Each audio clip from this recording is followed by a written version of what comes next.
आज आपने देखा कि सुप्रीम कोर्ट का जजमेंट आया है आम आदमी पार्टी पे, और कब से हम लोग दिल्ली की सारी जो बीजेपी की थी, हमारी संगठन ये बोल रही थी किस लेवल का करप्शन है। आज वो करप्शन एक लेवल से प्रूव हो रहा है, और दिल्ली के आगे क्या है उसका डिटेल में हमें बताएंगे सुधांशु त्रिवेदी जी, हमारे senior spokes person, senior leader, हमारे मेंबर ऑफ पार्लियामेंट। सुधांशु जी। मित्रों, कट्टर ईमानदारी के किरदार के जो भारत रत्न के प्रत्याशी थे बकौल केजरीवाल साहब, तो उन्होंने मनीष सिसोदिया जी के लिए कहा था ना कि भारत रत्न उन्हें मिलना चाहिए। तो भारत रत्न के प्रत्याशी पूर्व उप मुख्यमंत्री श्री मनीष सिसोदिया जी, जो वर्तमान मुख्यमंत्री केजरीवाल जी की तरफ से भारत रत्न के प्रत्याशी थे, अब उनकी पार्टी के लाल और जवाहरात जितने भी हैं वो अभी फिलहाल हवालात में हैं। और पिछली सर्दी से इस सर्दी का मौसम आ गया, इस दरमियान 6 बार उनकी बेल एप्लीकेशन रिजेक्ट हुई है। 6 बार जमानत की अर्जी रिजेक्ट हुई। और इस बार जो सर्वोच्च न्यायालय ने अपना ऑब्जर्वेशन दिया है, जो प्रेक्षण दिया है, वो एक मामले में और भी गंभीर है। कारण केजरीवाल जी पूरी नाटकीयता के साथ यह बात बार बार बोलते थे कि पैसा कहां है, पैसा कितना है। यदि आप आज के सुप्रीम कोर्ट के ऑब्जर्वेशन को देखेंगे तो उसमें सिर्फ जमानत याचिका खारिज नहीं की गई है, बल्कि 338 करोड़ रुपए प्रथम दृष्टया स्थापित होते हुए दिख रहे हैं। यानी जो वो पैसे की बात करते थे और जो मनी ट्रेल की बात करते थे, वो आज लीगली स्टैब्लिश होती हुई दिख रही है। यानी इस समय अब ये सिर्फ एक एलिगेशन नहीं है। इस ऑब्जर्वेशन के बाद अब ये सिर्फ एलिगेशन नहीं है, अब ये सिर्फ सब्सटेंटिव एलिगेशन भी नहीं है, बल्कि अब इसके अंदर क्वांटिटेटिव सबमिशन भी हो गया है।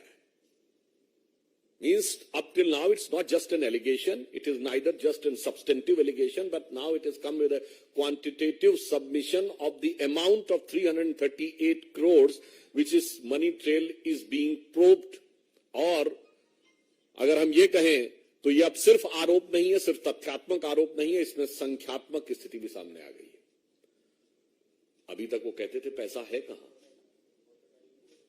वो जितनी भी बातें करते थे केजरीवाल साहब, तो पैसा मीडिया की रिपोर्ट में नहीं बताया जाता। पैसा जांच एजेंसी बताती है न्यायालय के सामने, और न्यायालय के समक्ष उपस्थित साक्ष्यों के माध्यम से यह पैसा उजागर हो रहा है।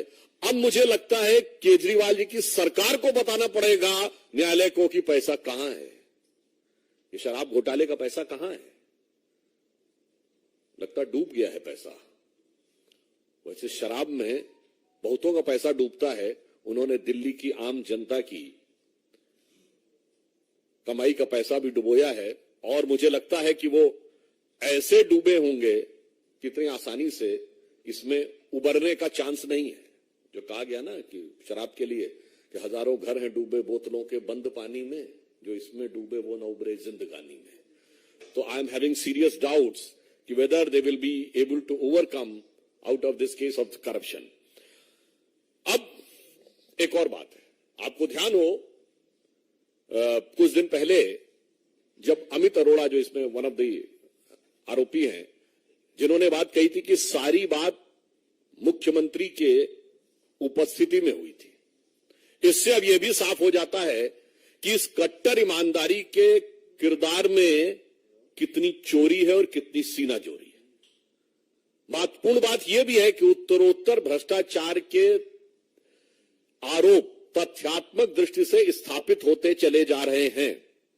उत्तरोत्तर जमानत याचिकाएं खारिज होती चली जा रही हैं, परंतु फिर भी, जिसे एक हिंदी की कहावत होती है, देखिए इसलिए मैं कह रहा हूं वो तो कोर्ट के द्वारा प्रूव होगा, पर जो प्राइमा फेसिया दिख रहा है, कहावत है वो लागू होती है, चोरी ऊपर से सीना चोरी। ये इस समय आम आदमी पार्टी के कैरेक्टर में बहुत साफ दिखाई पड़ने लगा है। इसलिए, और मैं तो बल्कि ये कहूंगा कि चोरी और सीनाजोरी के साथ साथ वो इसके अंदर एक नाटकीयता का पुट भी देने का सदैव प्रयास करते हैं। कभी शहीद भगत सिंह जी के परिवार वालों का आपत्ति आई थी, उनकी फोटो लेके चलने लगते हैं। कभी शराब घोटाले में लिप्त पार्टी, एक पौवे के बदले दूसरा पौवा फ्री देने वाली पार्टी, महात्मा गांधी की समाधि पर जाकर कसम खाती है कि हम ईमानदार हैं। अरे भाई, ईमानदारी और बेईमानी छोड़ दीजिए, एक पौवे के बदले दूसरा पौवा दिया है तो नीति थी ना। तो गांधी जी को उसको बीच में क्यों ला रहे हो, जिनका कि जन्मदिन ड्राई डे होता है और गांधी जी का जन्मदिन बना रहा।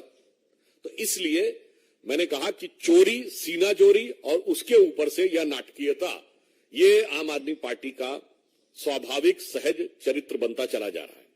इसलिए अब हम आम आदमी पार्टी से और केजरीवाल जी से हम पूछना चाहते हैं कि बताइए वो पैसा कहां है।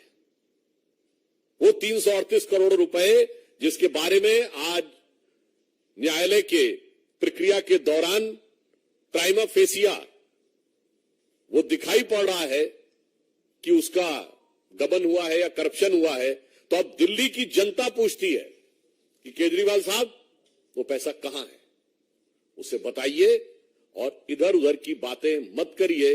और स्पष्ट रूप से सुप्रीम कोर्ट को भी बताना होगा संवैधानिक दृष्टि से और वैधानिक दृष्टि से, और दिल्ली की जनता को बताना होगा नैतिक दृष्टि से। Now it is become incumbent on the part of Aam Aadmi Party government and its chief minister Arvind Kejriwal ji, constitutionally and legally to tell the Honorable Supreme Court that where is the money, and morally it is incumbent on their part to tell to common man of Delhi where is the money. धन्यवाद।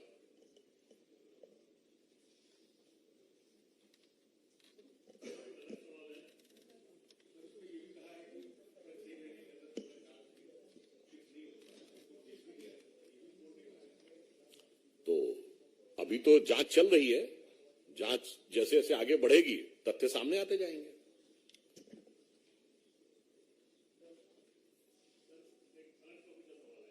क्या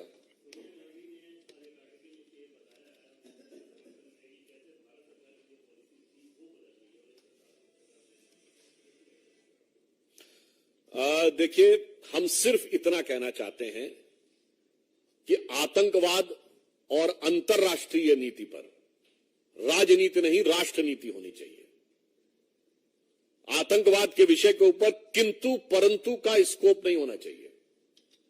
there should not be any scope of if and but, there should be clear, categorical and unequivocal, यानी वो स्पष्ट होना चाहिए, दो टूक होना चाहिए। और यह दुखद बात है कि कांग्रेस पार्टी जिस प्रकार की नीति एडॉप्ट कर रही है, इस मौके के ऊपर वो भारत की प्रतिष्ठा और गरिमा के अनुरूप न होकर क्षुद्र वोट बैंक की राजनीति से प्रेरित है। मैं उन्हें याद दिलाना चाहता हूं कि इजराइल के साथ राजनीतिक संबंधों की शुरुआत स्वर्गीय राजीव गांधी जी के समय में इसकी भूमिका बनाई गई, और 1992 में पीवी नरसिम्हा राव के समय में भारत ने स्थापित राजनीतिक संबंध बनाए। दुख की बात यह है कि वो अपने प्रस्ताव में भी कहीं आतंकवाद के हमले का उल्लेख नहीं करते हैं। क्यों दही जमा लेते हैं मुंह पर? ये मतलब एक दौर में वो कहते थे ना, ये अपनी तथाकथित भारत जोड़ो यात्रा में, कि जुड़ेगा भारत जीतेगा इंडिया, ये कांग्रेस नारा देती थी। अब तो मुझे ऐसा लग रहा है जुड़ेगा कट्टरपंथी जीतेगा हमास, ये उनका नारा होता चला जा रहा है। तो मेरा ये मानना है, दुनिया में जितने भी देश हैं उन्होंने इन विषयों के ऊपर बहुत स्पष्ट क्लियर नीति रखी है। पक्ष हो या प्रतिपक्ष, उसमें कोई अंतर नहीं रहता है। इसलिए कांग्रेस जो कर रही है वो भारत की नीति के विरुद्ध है। और हम ये भी कहना चाहेंगे, मैं याद दिलाना चाहता हूं, 1995 में जिनेवा में अटल जी गए थे समर्थन करने के लिए, नेता प्रतिपक्ष होते हुए, और नरसिम्हा राव सरकार का पूरा समर्थन किया था। विदेश में जाके, घर में आके कश्मीर के मुद्दे के ऊपर हमारा भयंकर मतभेद था। इसलिए मैं सिर्फ ये कहना चाहता हूं कि इस विषय के ऊपर कांग्रेस को अंतर्राष्ट्रीय दृष्टि से देखना चाहिए।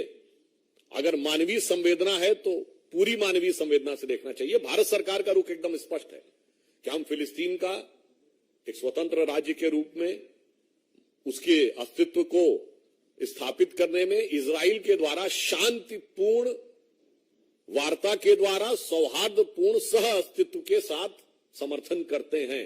अब जब न वार्ता हो, न शांतिपूर्ण हो, न सौहार्द हो, न सह अस्तित्व हो, तो इसमें कौन सी चीज उन्हें नजर आ रही है जो भारत सरकार की नीति के विरुद्ध है, यह उन्हें स्पष्ट करना चाहिए।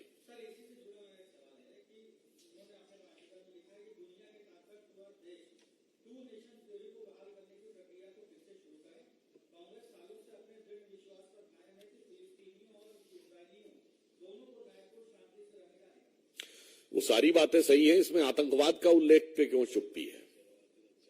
और उन्होंने दूसरे देश तो क्या, पहली बात तो इस देश के ऊपर इस मुद्दे पे मैं एक और बात आपसे पूछना चाहता हूं। इससे पहले आप बता सकते हैं कांग्रेस के किसी नेता ने आर्टिकल लिखा हो किसी अंतर्राष्ट्रीय समस्या पे?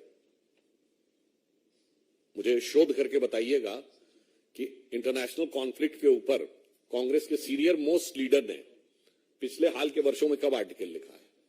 और ये तो भारत में कर चुके हैं। इसी के समकक्ष 26/11 हुआ था। और अब बैरक ओबामा ने अपनी किताब द प्रॉमिस लैंड में 2010 में अपनी यात्रा के दौरान डॉक्टर मनमोहन सिंह से वार्ता के आधार पर यह लिखा था कि भारत की सेना एक कड़ी कार्रवाई करने के लिए तैयार थी, मगर उस समय की कांग्रेस सरकार ने इसलिए कार्रवाई नहीं की पाकिस्तान के विरुद्ध, क्योंकि उन्हें लग रहा था कि इससे उपजे वातावरण से भारतीय जनता पार्टी को राजनीतिक लाभ न हो जाए। इसलिए देश की सुरक्षा और आतंकवाद से लड़ाई को राजनीति के नफे नुकसान के सियासी तराजू पर तौलकर मत देखिए, देश के दीर्घकालिक हित को ध्यान में रख के देखिए।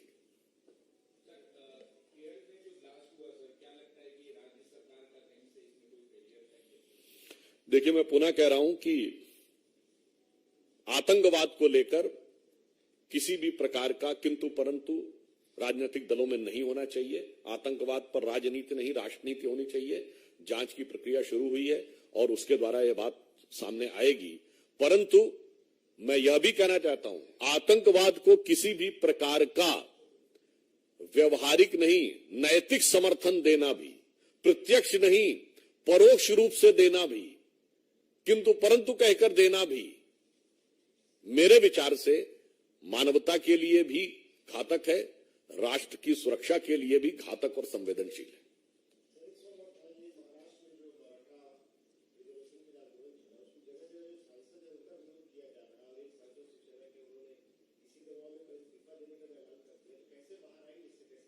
उस विषय पे महाराष्ट्र की सरकार पूरी संवेदनशीलता और सजगता के साथ उस विषय के ऊपर ध्यान भी रख रही है और उपयुक्त कार्रवाई कर रही है।